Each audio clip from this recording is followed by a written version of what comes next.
Please be advised that everything in my video is purely for entertainment purposes. These are purely my thoughts and opinions and are subjective. I must advise you to please do your own research. All media users found on the public domain and are fair use and fair dealings. Hi everyone! So it's almost the weekend again. I have been a busy bee. So I'll give you some updates on Chia because a lot of you have been inquiring. She's taken to her medicine really well. Had a little bit of wrestling with giving her tablets. The reason being is normally I would crush them up and put her in her food, but you need to make sure that she's taking this medication. And if she turns her nose up at her food, which she has done recently, you lose that amount of medicine. So at the minute, I have been putting the tablets in her mouth and we've got the routine down. I literally hold her head up. She's got a very long snout, so you just hold her head up and stroke her throat until she swallows it. But she has got a little bit sneaky in the last 24 hours, where yesterday she kind of manages to hook her tongue around it, and then just when you think that she swallowed it, and then you can hold her head up for ages, and then she goes, "Puh." Yeah, you little bugger. So yeah, of course, that's taken a little bit of getting used to. But yeah, no, she seems to be doing fine. I was really worried she had a couple of down days. But yeah, so far so good. So we do blood tests, I think, at the end of the one lot of treatment. She's on liquid and tablets. But yeah, so fingers crossed, all going well. She just, yeah, she seems happy. She's at the doggy daycare today and has been running around like a maniac, so I've been told. So date night. Didn't turn out to be what I thought it would be. This is my husband, right? Basically, he has been given the information and fed me completely different information. It wasn't a photography exhibition. What it was Gordon Buchanan, the Scottish wildlife filmmaker, the one that David Attenborough has said himself that he would be the one that he feels could replace him. Yes, David Attenborough, the legend. So this guy is absolutely huge. He's done lots of documentaries. He's worked with the BBC. He's obviously worked with David Attenborough. And this was him on stage and him sharing his life, how he got into becoming a filmmaker. Absolutely fascinating. You got to see lots of footage from where he was a teenager and he got his first job just by pure chance when he was 17 years old and worked out in Sierra Leone. There's just lots and lots of fascinating things about this man and the life that he's led thus far. Plus, you know, you got to see lots of cute animal footage. There was a friend of his being chased by a polar bear. Quite scary, I'd imagine. He kept slipping in the snow and we were all just like, but I actually spoke to him briefly afterwards. He was doing sign-ins on posters and stuff. So yeah, I just went over and just asked him a couple of questions, but really nice man, really interesting life. So yeah, that was great fun. So that's enough about me, my life. Let's talk about the royals. We've got a little bit of a funny one to start it off with, and that is you gotta love, I think it's actually China that's done this. It's where you get all the tourists, you know, those of you that have never been to London, you've got all of the stalls. I'd imagine it's the same in big cities, you know, they do the little fridge magnets, the little phone boxes, the little London buses, anything from t-shirts to baseball caps. Well, obviously when they have royal events, they get in loads of tat, shall we say, to do with the celebrations. Well, someone's managed to print the Queen's Platinum Jubilee as the Queen's Platinum Jubilee. Famous saying by Del Boy from Only Fools and Horses. It just absolutely, why would you not check the spelling on this? So if you are in London and you are buying bits and bobs for gifts when you get back home, make sure they've spelt that bit correctly. So we've had the Queen back with us again. She was obviously staying up in Sandringham. She's had a bit of a well-rested break and we are beginning to see more of her. And she looks completely different in the sense of when she smiles, she's really smiling. She's got that kind of spark back. I can't imagine what the last few months have been like for her. Well, just really the last year, I suppose. It's been that long since Philip's been gone now. Obviously, she's still lost weight, but she just looked like her old self. She was very cheerful, very playful. I've got a lovely clip of the Queen being presented with her Platinum Jubilee cake. If you will, Mum, to cut the first slice. I did remark that it was upside down and you wouldn't be able to see what was on it. I told it had to be upside down for the press. As they can see. I don't matter. Well, I think I could probably read it upside down I think too. you do a little bit. I think I might just put a knife in I it. think that's a really good idea. See if it works. Oh yes, it goes in beautifully. Beautifully. Somebody else can Finish it off. do the rest of it. Well done. We also had some other pictures, which I think was done the day before, and that was the Queen going through memorabilia from her previous jubilees, like her Golden Jubilee and anything from children's letters and books. And she had an adorable little visitor in the form of her dog Candy. And you can really tell that the Queen is a complete and utter animal lover. And she's like, how did you get in here? She was obviously after some treats. I think a lot of us were getting concerned because obviously she was stepping back, she was cancelling certain things. But, you know, obviously it all makes sense with her age, and then obviously with the bug that was going around, the worldwide pandemic, you know, you can't take risks at that age. But it's so nice to have these photographs shared in the media of the Queen smiling and being happy. She is the nation's grandmother. Like I mentioned David Attenborough earlier, for me he's like the nation's grandfather, and the Queen is everyone's grandmother. Hey, so a little bit of a funny story. I got a little bit delete happy last night. Yes, I was getting ready to do my video for today, and my phone said that my basically my memory was full. So there was me thinking, oh, okay, I'd be sensible. Delete. Managed to delete the other half of the video, so hence why I look completely different. So we're going to start again with some new additional news that has come in. Unfortunately, the Queen, since I filmed that video yesterday, there's been a bit of a panic that she might actually have COVID again. Prince Charles has tested positive and he spent some time with her recently. So now the Queen is basically under doctor's supervision to make sure that she doesn't come down with any bad symptoms. I'm pretty sure, I'd like to take a guess here, that the Queen is going to be vaccinated up to the hilt. Plus, she's obviously got her own team of medical doctors. She reportedly is not showing any symptoms, any signs of it. So, you know, fingers crossed. As it stands at the time of doing this video again, we haven't had any bad news. So fingers crossed. So the Duke of Cambridge, he has had his whirlwind, pretty much 24-hour tour in Dubai, the UAE. He went over there, as I said in previous videos, to celebrate UK National Day. Prince William has been very busy doing lots of various engagements. When he arrived, he was greeted by quite a large crowd of people, everyone waving their British flags, and Prince William took the time to say hello to a lot of people that have been waiting for him. I like the fact that he doesn't just whisk in, he did actually take the time to say hello to all of these people.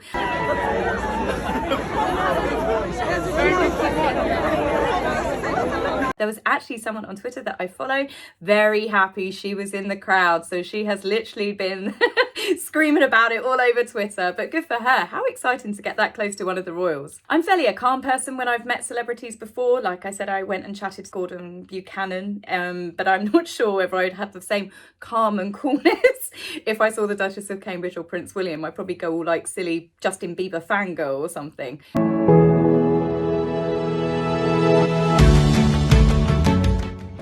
The Earthshot mission is more than just a prize. It's a global team effort to spark urgent optimism and game-changing innovation to transform our future. The opportunity to support and scale these solutions is the most exciting part of the prize, to grow their global impact and play a pivotal role in their success. It's up to all of us to work together and create the conditions to make this possible. So Prince William took a tour around the £7 billion Expo grounds.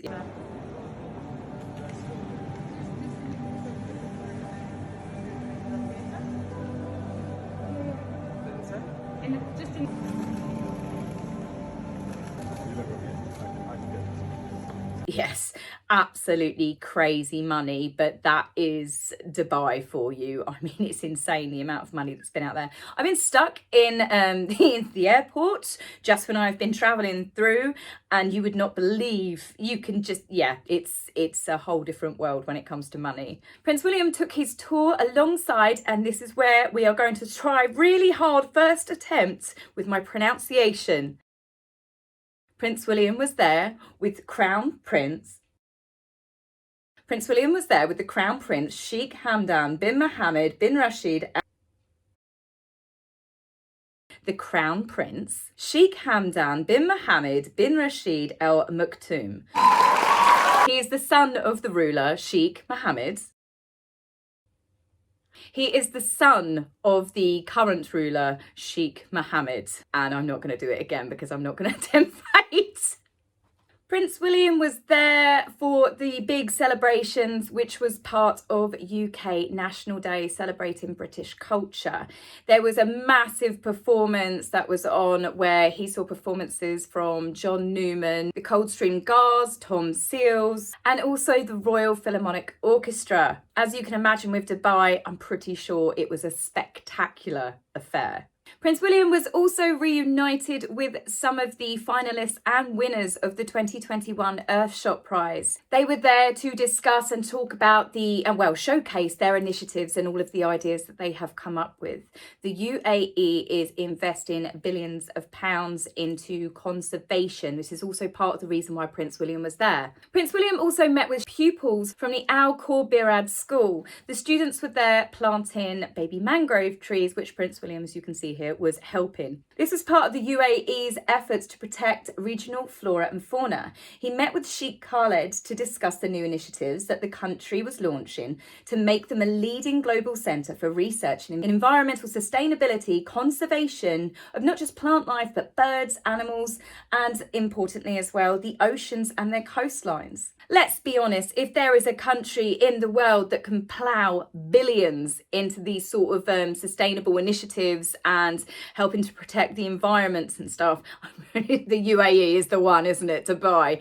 So as I said before, there's a lot of money there. Any country that I can see investing in these huge initiatives to help preserve wildlife conservation and just make the planet last a bit longer, get a thumbs up from me. Now, in some fun news, let's talk about the Duchess of Cambridge. It has been revealed that the Duchess of Cambridge has recorded a CBeebies bedtime stories. Yes, you've got some photographs here of Catherine sitting down on a gorgeous little blanket with a little kiddie's wooden fort behind her. And the Duchess was there to read one of her favourite books, reportedly, The Owl That Was Afraid of the Dark. Catherine joins a long line of stars that have actually read these stories for CBeebies. You had the likes of Ed Sheeran, Reese Witherspoon, Chris Evans, Tom Hardy. I mean, who wouldn't want a bedtime story read to you by Tom Hardy? Let's be honest. Shh, don't tell the husband. Wow, what an encouraging tale. We can all feel scared sometimes, just like our little owl friend Plop. But, as Mrs. Barnow said, it's better to find out about the things that scare us before we make up our mind. And with the help of others, we can often face things that worry us. Now it's time for bed. Night-night, and sleep tight. She looks absolutely gorgeous sitting here on the blanket. And I know I'm a fangirl of the Duchess of Cambridge, but she just literally looks like everyone's favourite nursery teacher that they had. I love the jumper, already sold out. Not that it would suit me, I'm sure. Where I've got the slightly larger frame, shall we say, I don't think it'd look as good. But this is one of the many things. This is another thing. She's now reading bedtime stories. We've had the pianist, we've had the rock climber, we've got the cricket player, we've got the rugby player more recently. We have had the photographer. She just literally keeps adding so many bows to her string, doesn't she? So that's going to be aired on Sunday, the 13th of February for CBeebies, those of you that might want to tune in, but I'm sure it will be all over social media. Now, Prince Harry has surfaced. There were quite a few stories that are being run that Meghan and Harry didn't congratulate the Queen on her Platinum Jubilee. Now, some have said this is because they weren't particularly happy and they were blindsided by the announcement by the Queen that she wants Camilla to be known as Queen Consort. This has caused a bit of a hullabaloo in the UK media, and I am doing a separate video on it next because I've had a few queries coming from people asking about titles to do with Prince Philip, and I just thought I'd just do a separate video for it rather than kind of like muddle it in. So it's just literally my thoughts on it. I know some of you won't agree with me, which is totally fine. Some of you won't be interested, but again, that's why I thought that I'd just stick it in a completely separate video. So I hope you tune in for that one. So yes, Harry, he has done a video, which is obviously pre-recorded because he looks completely different to how he did in the Better Up. He's got his old hair back there. Let's be honest, Harry's hair does have a habit of changing quite dramatically from each time that we see him. Harry was doing the video as part of HIV Awareness Week and just happened to coincide with Prince William's visit to the UAE. What are the chances? He was in the video with former Rugby England captain Gareth Thomas. And again, Harry used to be, didn't he, the patron of the rugby union, but obviously, you know, that's gone to Catherine now. The reason why Gareth is obviously talking about HIV, because he actually got diagnosed with HIV some years ago, and in 2019 he actually spoke about it and came out to the media with regards to his diagnosis. He was pretty much pressured into it, which was very disgusting in my opinion, by a newspaper that had found out and they were gonna, you know, make it worldwide news. So he managed to get an injunction, but in doing so he decided, you know what, I'm going to come out and I'm going to be honest. So Gareth has been campaigning and actually created the initiative Tackling HIV, which was launched in 2020. There is still an awful lot of stigma that is attached to the HIV virus. So yeah, it makes sense. And then obviously combined with Princess Diana's legacy to do with HIV and helping to combat it in poorer countries, and to just generally get rid of those final bits of stigma to it, to encourage people to go get tested, to not feel ashamed if you are diagnosed with HIV. But the majority of people that do test positive now, they get the treatment, and it's come along so far in the last few decades. Gareth himself, he actually has now reached a point where he cannot pass it on to other people. It's undetectable. Now, whilst Gareth is behind this, and for him, who obviously being someone that's been diagnosed with HIV, I struggle with Harry, as a lot of people have said across social media. It's the fact that he seems to roll out his mother all too often. Now, if Harry hadn't spent the last couple of years, or since he met Meghan, rolling out Diana's memories and legacies to make money, to do speeches to JP Morgan, if you remember, he got paid, like, I think it was reportedly up to £500,000, and he spoke about his mother. Harry has pretty much hawked his mother's memory. With Harry, it now just seems a bit tawdry. And then you're thinking, are you genuinely doing this because you are wanting to actually deal with HIV? But as I said, for me, he's just used his mother's memory a bit too much in the last couple of years for me to feel that it's, you know, it's genuine, it's coming from the right place. On the plus side with Harry, whether you like him or you don't like him, Harry is guaranteed to cause headlines. It may not always be positive, but on the plus side, I'm hoping that it has drawn more attention to the campaign that Gareth is running.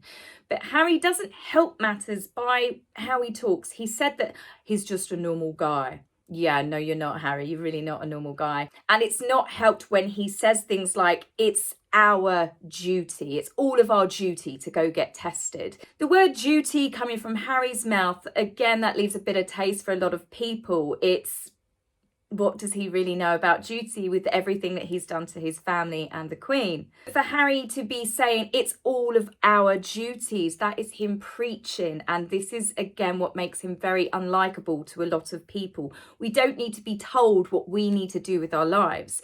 And as for Harry saying everyone should just go get tested, he's clearly got no idea how hard it is for us, especially in the UK. I can't speak for other countries, but just even trying to get a face-to-face appointment with your doctor. But yeah, let's just go casually get tested. I totally get what Harry is trying to say, but the problem is what he and Meghan have done with all of this preaching to us.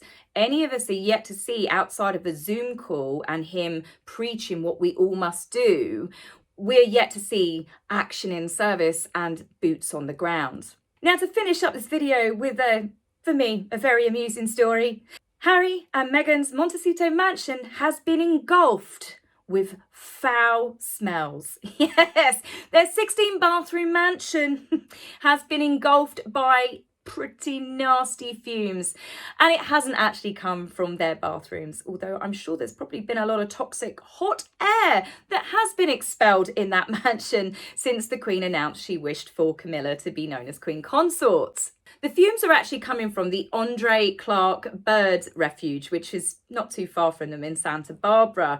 It's an area with a lot of wildlife, and with birds, the water gets stagnant, and you can just imagine in all of the heat in California. So combine that with the smells of the recent stories that they live very, very near a cannabis growing area, because it's legal in California. You can just imagine that kind of toxic combination of bird poo combined with cannabis. And there's a little bit of me, I'm sorry, I can't help it. I think karma might have finally come back. And I think they might struggle to sell that house. but I don't exactly feel sorry for them. So that's it for this video, guys. As I said, I'm going to lead straight onto this to doing the other video, probably come a couple of days apart. But I hope you have a lovely weekend and I'll speak to you soon. Bye. If you like my video, please remember to like and subscribe. Please, angry typist, you will be blocked, so save your fingers for time. If you would like to buy me a coffee, please go to my About page and click the link. Love, Taz.